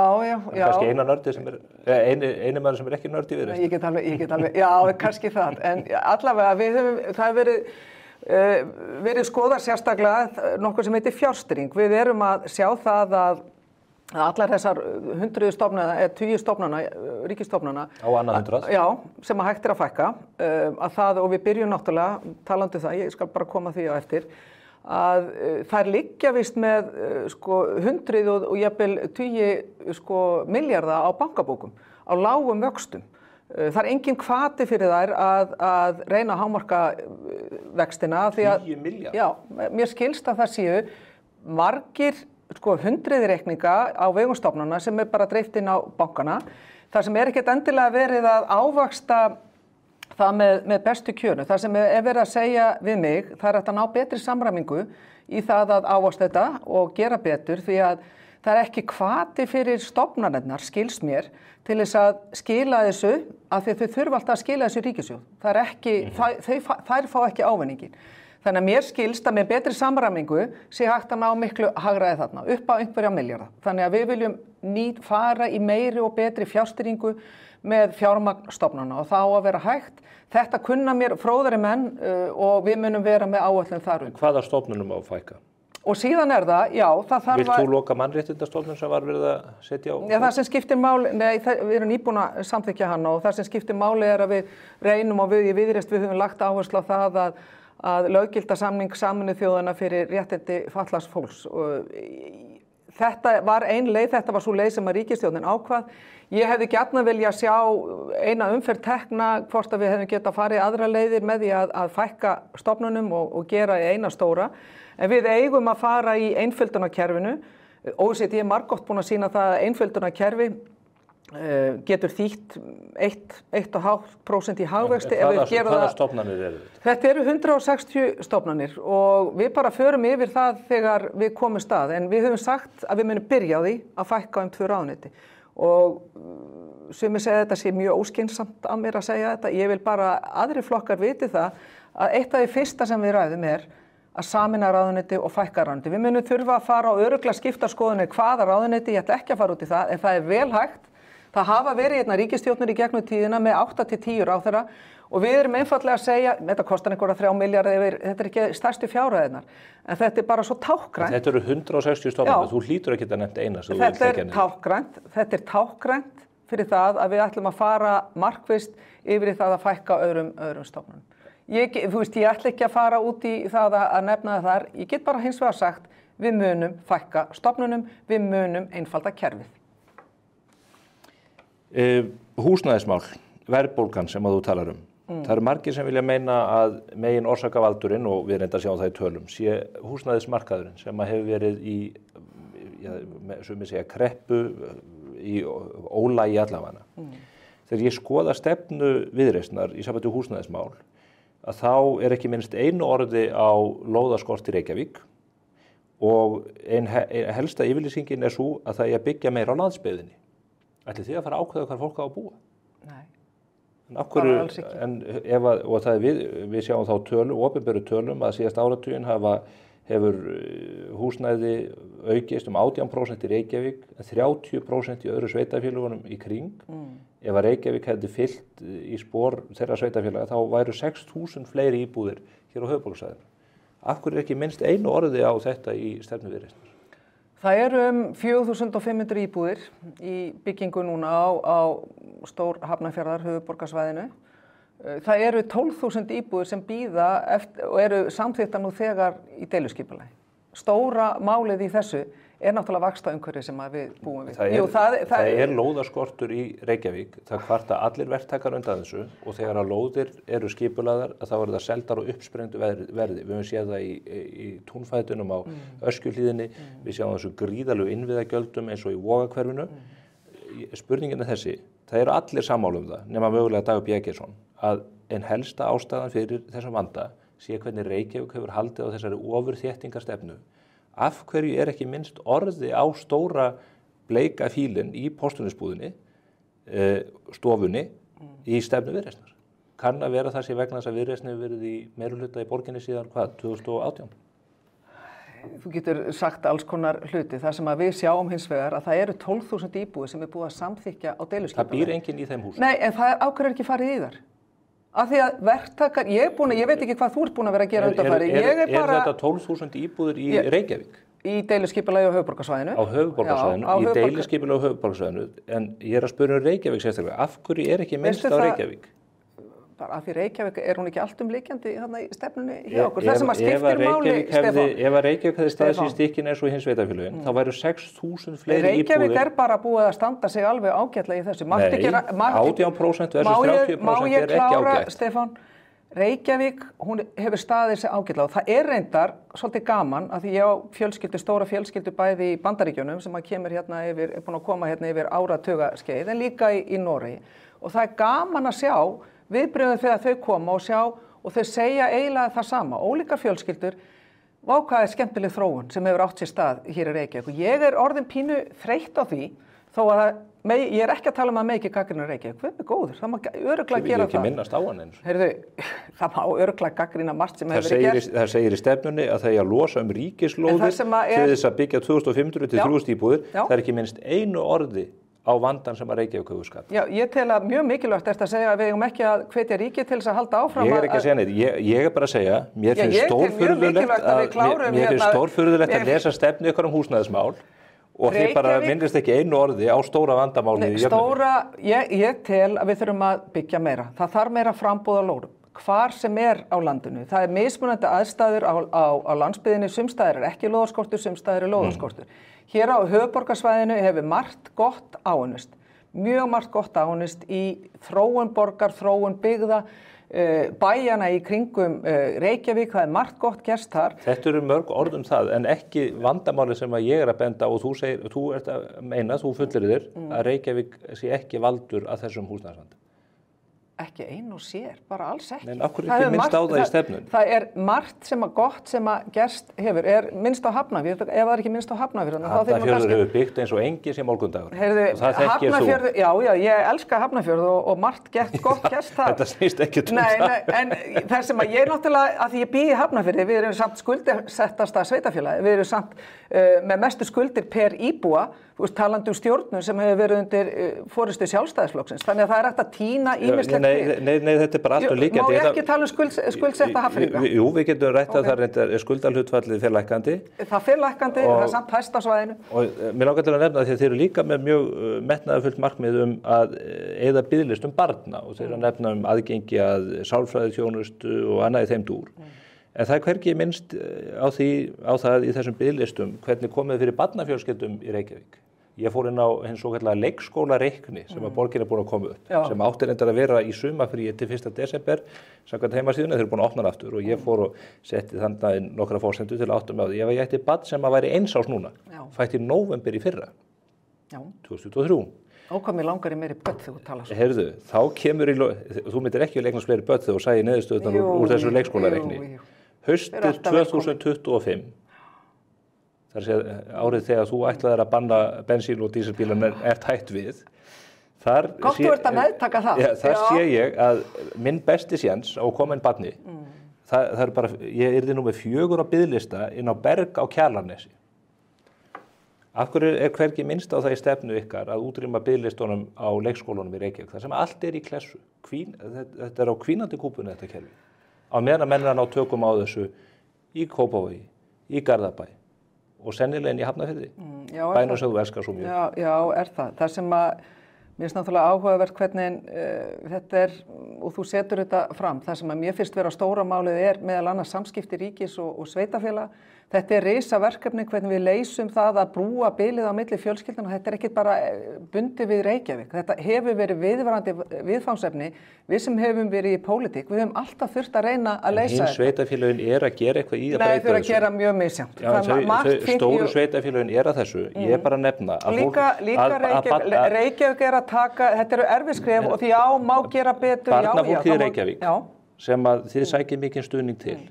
Það horfir upp á það, ef það eignaðist barn í nóvember í fyrra, að þá kemst það inn næsta haust. Þetta er algjörlega óviðunandi staða og þess vegna spyr ég, og ég er að spyrja í samhengi við húsnæðismálin, að þið eru með stefnu, með metnaðfullu markmiðum, en þegar kemur að stóru vandamálunum sem að Reykjavík hefur skapað með óráðsíu og óstjórn, að þá beinið þið bara blinda augan að því. Á hverju eru þið svona með Reykjavík á heilanum? Það er langstærsta borgin, hún hefur stefnumótandi áhrif en það er eins og að Sjálfstæðisflokkurinn og fjölmiðlamenn allavega Morgunblaðinu að þið getið ekki rætt landsmálinu en að benda á Reykjavík. Þið getið ekki rætt landsmálin, að benda ekki á Reykjavík og þið segið í húsnæðismálunum, við ætlum að byggja meira á landsbyggðinni. Staðreyndin er svo að fólkið vill búa í Reykjavík, en þið segið, en frjálslynda fólkið segir, við ætlum að byggja meira út á landsbyggðinni fyrir ykkur. Fólkið er ekki að biðja það. Ástæðis að húsnæðisverði í Reykjavík eins og það er einmitt vegna þess að fólkið vill búa hérna. Ertu ekki bara búin að ákveða þetta allt saman sjálfur? Fæ ég nokkuð að koma að staða þetta? Ég hefði alveg getað aðstoðað ykkur með þessa stefnu. Mér finnst þetta mjög klaufalegt. Nei, ég er bara ekki sammálaðir. Það er margt gott bæði að gerast í Reykjavík og öðrum sveitafélögum hægt að gera betur. Já, það er hægt að gera það. En af hverju viljið þið byggja meira á landsbyggðinni en ekki í Reykjavík? Bæði. Þið nefnið það einhver orði hér. Bara bæði. Þetta er örugglega landsbyggðarhluti Viðreisnar sem að undirstrika það að við viljum að það sé byggt rausnarlega og vel allstaðar. Er hægt að gera betur á höfuðborgarsvæðinu? Já, á öllu höfuðborgarsvæðinu. Er hægt að gera betur fyrir barnafólk? Já, ekki spurning. Ég er að benda þér á að á höfuðborgarsvæðinu almennt fyrir utan Reykjavík hafa menn byggt 30% en 18% í Reykjavík og þú segir Reykjavík að standa sig mjög vel. Tölurnar tala öðru máli. Ég er að segja það er 4.500 íbúðir í byggingu á höfuðborgarsvæðinu. Þar af 3.000 og eitthvað minnum í Reykjavík. Það eru 12.000 íbúðir sem eru samþykktir í deiliskipulagi. Af hverju ekki verið að fara af stað? Það er út af verðbólgu og vöxtum. Og allir, ég er búin að tala ekki bara við 1 og ekki 2, ekki 3 verktaka, allir segja þetta er út af vaxtastiginu. Það er fullt af lóðum sem hægt er að fara af stað með, hvort sem er í Reykjavík, Hafnarfirði, Garðabæ eða jafnvel meiri sig út á Nesi, sem er með takmarkað í byggingaland. Þannig að, er hægt að gera betur. Ég ætla aldrei að segja að það sé ekki hægt. Ég held að Hjálmar Sveinsson sem er í meirihlutanum, við höfum lengi verið í meirihlutanum í Reykjavík, sagði einhvern tímann í viðtalið við okkur að einbýlishúsalóðir í Reykjavík væru hilluvara hjá borginni. Það kom í ljós þegar við könnuðum málið að það var ekki einasta lóð í boði. Þannig að menn geta talað lóðir í boði, en þær eru ekki í boði. Stefán, það sem að þeir vilja ekki stækka byggingarland í Úlfarsárdal. Það sem að mér finnst, það er mín skoðun, er að við þurfum alltaf að finna rétta jafnvægi í þetta. Og stundum er þetta hér og stundum er þetta hér. Við eigum að reyna að halda áfram að reyna að finna jafnvægi. Jafnvægi á milli þéttingar og það að fjölga íbúðum annars staðar. Þannig að ég held að stundum gengur það vel, stundum ekki eins vel, en ég held að stóra myndin er svo að það er risavaxin viðfangsefni í samfélaginu. Okkur hefur fjölgað mjög mikið, það náttúrulega hefur ekki verið rekin atvinnulega atvinnustefna sem að gerir ráð fyrir því hvernig íbúðaþróun hefur verið. Ég hefur ekki viljað stemma stígu við flóttamannavandanum sem hefur gosið hér yfir okkur, ekki síst í Keflavík en inn í Hafnarfirði og Fljótsdal. Það er bara ekki rétt hjá þér. Ég hef einmitt verið að benda á að því að ég á nú rætur að rekja til Keflavíkur og ég... Hvað afstöðu tókuð þið í sambandi útlendingalögin í vor? Við tókum það afstöðu að við greiddum atkvæði með það sem að þurfti að hraða málsmeðferð en við dróum línu í sandið þegar kom að börnum og þar sátum við hjá. Við vildum ekki að það yrði gengið á þau réttindi sem að við höfum skuldbundið okkur samkvæmt alþjóðasáttmála. Þannig að svo lengi sem að flóttamennirnir komu með börn að þá ætlum við ekki að taka málum. Þetta er náttúrulega útúrsnúningur. Þetta er bara útúrsnúningur hvað þetta varðar. Það sem að við erum að segja og ég nýkomið frá Keflavík meðal annars frá lögreglunni á Suðurnesjunum að það er að það vantar betri stjórnun og það er eiginlega ótrúlegt að það er ekki frá ríkisstjórninni komið, heldur það er lögreglustjórinn sjálfur á Suðurnesjunum sem fer og tekur svolítið til hendinni. Þið sátu hjá í samband við þess atkvæðagreiðslu. Við erum ekki með ríkisstjórnina, við erum ekki með stjórnina. Þið þurfum að taka ábyrga afstöðu til mála þegar þau koma upp, sérstaklega þetta varðar útgjaldalið sem hefur kostað hér 28 milljarð á einu ári. Já, það er gott þú nefnir það, af því að það vill svo til að það er sami flokkur sem er ekki bara búin að fara með dómsmálin, heldur líka fjármálaráðuneytið meira og minna, frá 2013. Mér finnst svo skrítið að hafa ekki viðvörunarljós blikkað þegar málaflokkur fer einhverju 500 eða 800 milljónum upp í 30 milljarða. Að það sé ekki fjármálaráðuneytið sem hefur neinn tæki, það ekki dómsmálaráðuneytið, en hvað gert? Það vonda stjórnarandstaðan sem klikkar á þessu.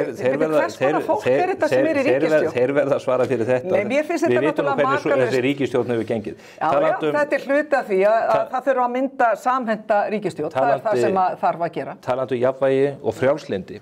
Þið stóðuð fyrir í Viðreisn fyrir setningu laga jafnlaunavottun og jafnlaunastaðal. Hann tók gildi 1. janúar 2018. Í þeirri vinnu var ekkert mat lagt á kostnað fyrirtækja og stofnana við innleiðingu staðalsins. Nú komið í ljós að þetta hefur kostað atvinnulífið 20 milljarða króna og mun halda áfram að tikka. Meðalkostnaði fyrirtækja 16 milljónir. Og niðurstaða rannsóknar við Háskóla Íslands sem var unnið þar við þá virðulega stofnun svo að þetta hefði engu skilað. Engu. Og þá spurningin, ykkur tíðrætt frjálslyndi, ykkur tíðrætt samkeppnishæfni sem að sé mikilvægt að auka á og samt það skikka hér fyrirtæki, allir atvinnurekendur sem ég tala við og allir endurskoðendur sem ég tala við sem hafa ekki beinlínis kostnað af því að pumpa peninga út úr fyrirtækjunum með þessum staðli, segja þetta algjört rugl. Sko, það alveg rétt hjá þér að Viðreisn mikill jafnréttisflokkur og við setjum Ég sagði það ekki. Já, þú ert óbeint að segja það. Þá ætla ég bara að túlka þessi orð. Þú fullyrir það bara. Já, ég fullyrir það að Viðreisn mikill jafnréttisflokkur og við erum alltaf með radaran úti hvernig við getum undirbyggt jafnrétti sem flestum stöðum. Og við erum líka með rannsóknir, alþjóðlega rannsóknir sem sýna það sem er jafnrétti og það sem er mikið jafnrétti. Þar samkeppnishæfi meiri. Samkeppnishæfi þjóða eykst með auknu jafnrétti. Þannig að það fer saman. Við í Viðreisn, við höfum hins vegar alltaf sagt að því þetta mælikvarði, jafnlaunavottunin, að ef mælikvarðin ekki að virka, að þá einfaldlega honum breytt, þá hann endurskoðaður. Og þetta ekki eitthvað sem kom, við megum heldur ekki gleyma þegar við samþykjum þetta, að þá erum við til að mynda síðan með fjármálaráðherra strax í byrjun árs 2018 og 2019 í He4C að þá var sjálfstæðisflokkurinn til í að veifa þessu alveg út allt. Við erum bara ekki að ræða sjálfstæðisflokk, ég er að tala hér á lagasetningu sem að þið töluðu fyrir og þið talaðu fyrir. Launarannsókn Hagstofunnar sýnir að árun 98 til 2015 hækkuðu laun kvenna 30% umfram meðaltali hjá körlum. Þetta var allt á leiði rétta átt. Þessi staðall hefur sýnt sig að hann virkar ekki, hann er engu skilað en kostaði atvinnulífi 20 milljarða ætlar að halda í þennan staðal. Það sem að einmitt við höfum í Viðreisn sagt gott og vel, við heyrum þessa gagnrýni. Nú er ríkisstjórn búin að vera í 7 ár og núna svona að loka með... Nú ert þú á leiðinni í ríkisstjórn. Já, vonandi. Hvað ætlar að gera við jafnlaunavottun? Já, við ætlum allavega að láta skoða þetta. Það er búið að skoða þetta, kostar 20 milljarða, 16 milljóna meðaltali. Við erum með ríkisstjórn sem er búin að vera hérna í 7 ár og svo kemur alltaf í eitthvað gagg hjá sjálfstæðisflokknum í lokin að þau þurfa að gera hitt og þetta, af hverju beita þau sér það ekki? Og við erum alveg skýr, Stefán. Sjálfstæðisflokkurinn er ekki hér við borðið, ég er bara hér að tala við því í prívat og persónulegu trúnaði. Hvað ætlað þú að gera með jafnlaunavottunina? Ef að þú gerst í ríkisstjórn? Við munum alltaf standa vörð jafnrétti. Ef að það eitthvað að mælikvarði, leiðum við að klára. Atvinnulífið spyr, hvað ætlar Þorgerður Katrín, næsti forsætisráðherra Íslands, að gera varðandi jafnlaunavottunina? Ertu sátt við þetta hafi kostað 20 milljarða og engum árangri skilað? Ef að það er þannig að mælikvarðin ekki réttur og hann ekki góður, að þá sjálfsögðu skoðum það. En þetta líka þannig að jafnlaunavottunin, hún spratt ekki upp úr einhverju tómarúmi. Þú þekkir það nú sjálfur. Þú skrifaði nú sjálfur grein nýtt vopn í jafnréttisbaráttunni jafnlaunavottun. Ég bjó til jafnlaunavottun á sínu tíma, en það var aldrei ætlunin að skikka. Mér finnst það frábært, ég ætla að gefa þér þetta. Ég á eintaka þessu blaði. Áttu eintaka af þessu blaði. Þetta er þetta frábær grein. En það sem ég er að segja, í þessum hugmyndum sem ég varpaði fram og er gott að sé... Heldur það sé ekki hlustað á því? Jú, og menn gerðu það, þeir kusu mig formann. Og reyndar útsetna, en þar var aldrei talað fyrir því að það ætti að lögfesta þetta og leiða kostnað svingað yfir fyrirtæki. Og þess vegna spurningin... Eigum að vera sammálið það að ef að mælitæki ekki að virka, að þá að sjálfsögðu endurskoðum við það er ekki spurning. Spurningin er hvort við vilja endurskoða. Þetta er gríðarlegur kostnaður sem að dregur úr samkeppnishæfni landsins. Er það ásættanlegt? Eins og ég segi, mælitæki ef það funkar ekki, að þá endurskoðum við það. Ef að mælitækið virkar ekki, þá hendur því. Já. Endurskoðun felur bara í sér að veistu það, hef farið reglulega í eitt innfyrirtæki, eitt stærsta innfyrirtækið á Selfossi, ár eftir ár. Sem heitir SET. Já, og ég hef komið þangað og ég hef rifist alltaf hverju einasta ári hafa ég komið og þeir hafa sett sig í stellingar og sagt, já, Þorgeir, þessi jafnlaunavottun, hún er alveg galin, sko. Síðasta vor, þá sagði ég, heyrðu, við ætlum ekki að tala við jafnlaunavottun. Hún er að virka. Og þeir eru reyndar ekki með marga konur, en þeir eru með marga útlendinga og hún er að virka þar inni sem ákveðu jöfnunartæki. Við erum að bera þetta undir þá. Já, þetta var allavega... Það er að skella sig í kalda botinn með þeim. Já, gerðu það, en þetta var allavega það sem þeir sögðu síðastliðið vor, að þeir væri ekki til í núna umræðu jafnlaunavottuna því að hún væri að þeirra mati að virka. Og það er bara fínt, sumt er þarna örugglega gott, annað sem þarf að skoða, hugsanlega henda, en við að minnsta kosti erum stolt af því við í Viðreisn að við setjum jafnréttismál á oddinn. Eitt rétt í lokin, og við getum ekki eitt miklu tíma, bara svo ég áttum á því, ég hef mikið rætt við fólk auðlindagjöld hérna á sjávarútveginn og þið viljið innkalla aflaheimildirnar eftir ákveðnu kerfi, Daði Már, allt hans rannsóknar gengur út á þetta. Já, skoða bara stefnuna. Já, þið viljið innkalla veiðiheimildirnar eftir ákveðnum tíma og bjóða upp á markaði til þess að fást rétt verð fyrir auðlindina og annað. Við treystum markaðinu til þess að leggja, sko. Ein tæknileg spurning sem að ég hef bara prívat og persónulega verið að velta fyrir mig. Viljið þið ekki leyfa fyrirtækjunum að veðsetja aflaheimildirnar? Ef það á að innkalla með þessum hætti, verður það þá ólöglegt samkvæmt því? Nei, sko, ég held að það sem að skiptir mestu máli og það er kannski líka sem að mér fannst sorglegt núna síðastliðnu, sko, þessi 2 kjörtímabil sem að hafa farið að því að það hefur verið unnið til að mynda mjög markvisst með stjórnarskrána. Þú veist, ég og þú held ég erum svipara skoðunar, það er grunnurinn er sterkur en það er hægt að fara í breytingar á ákvæðum, við sammálum það að setja íslensku í stjórnarskrána og umhverfisákvæði er fínt og það þarf að endurskoða ákveðna parta í svona forsetakafla eða öðrum kafla stjórnarskrárinnar. En mér fannst sárt að sjá að við náðum ekki að koma í gegn auðlindaákvæði. Svona bara eðlilegu skýru auðlindaákvæði með tímabindingu heimilda í stjórnarskráni. Og það finnst mér eiginlega þegar vera stóra máli fyrst er að það verði gerði tímabundnir samningar. Já, við í Viðreisn, við treystum markaðnum, tímabundnir samningar og þá getur við líka veðsett. Já, þú veist, við erum ekki að breyta kerfinu. Íslenska sjávarútvegskerfið er mjög sterkt, er mjög gott. Þannig að þú heldur að megi veðsetja aflaheimildirnar, þó að þið ætlaði innkalla þér. Eins og staðin er á því máli, að þá erum við að segja það verður gerðir samningar. Við treystum markaðnum til þess.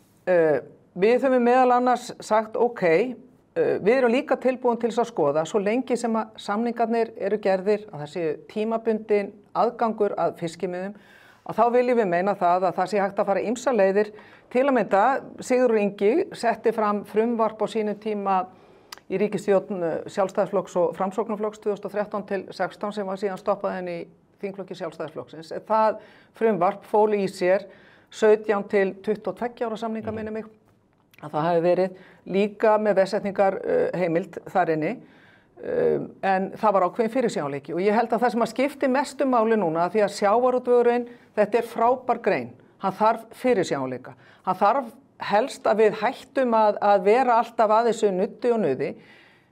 Afstaða okkur í Viðreisn er einföld, já við viljum hafa þetta 20, 25 ára, 30 ára samninga, hluti fer alltaf upp á hverju sinni þannig að verði ákveðin endurnýjun en það er ekki það sem er að mínu mati og mín skoðun er svo þó að kunna vera einhverjar skiptarskoðanir Viðreisnar varðandi það er að fyrst og fremst að tryggja það að það sé tímabundin aðgangur alveg eins og við lendum ekki í því eins og í frumvarpinu fiskeldi, sjókvíaeldi sem var lagt fram núna af hálfu ríkisstjórnar að þar var ótímabundin aðgangur á fjörðunum og menn sáu strax, það er ekki það sem við eigum að gera. Mér finnst það skipta mestu máli í þessu. Þetta var mjög langt svar. Nei, ég geti talað sjávarútvegina því mér finnst þetta svo mögnuð grein. Þetta er líka orðið mjög langur þáttur, ég veit þú ert mjög tímabundin Þorgerður, þakka fyrir komuna, gaman að spjalla við þessi mál. Gangi vel á lokasprettinum, þetta er hörbarátta og verður verk að vinna að halda fylginu í hæstu hæðum. Ég hlakka til að hitta þið hérna á loknum kosningum og þá förum við yfir það hvort þú hafi sett skilyrði varðandi Evrópumálun eða ekki. Takk fyrir komuna. Þakka fyrir kjalla. Þá er ekki meira á vettvangi spursmála þennan ágæta þriðjudaginn en við verðum hér á föstudaginn með Sigurði Inga Jóhannsssyni. Hann er síðastur af leiðtogum stjórnmálaflokkana til að mæta hér í settið. Við geymum auðvitað alltaf það besta það til síðast, en svo munum við fylgja kosningunum eftir inn í kosningavikuna, en fylgist þið með.